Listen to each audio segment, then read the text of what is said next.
আসসালামু আলাইকুম। আজকে ঈদ উপলক্ষে একটা গান গাবো। আশা করি সবার ভালো লাগবে। যদি ভালো লাগে অবশ্যই লাইক, কমেন্ট বেশি বেশি করে শেয়ার করবেন। এই গানটা আজকে ঈদের দিনে অনেকের কষ্টের একটা গান তুলে ধরবো।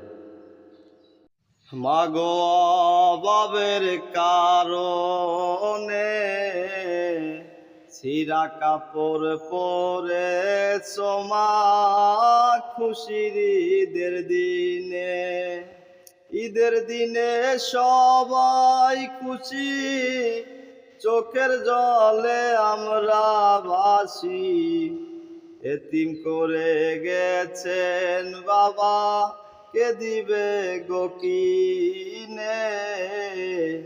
ছিঁড়া কাপড় পরে সোমা খুশির ঈদের দিনে, মাগো অভাবের কারণে ছিঁড়া কাপড় পরে সোমা খুশির ঈদের দিনে।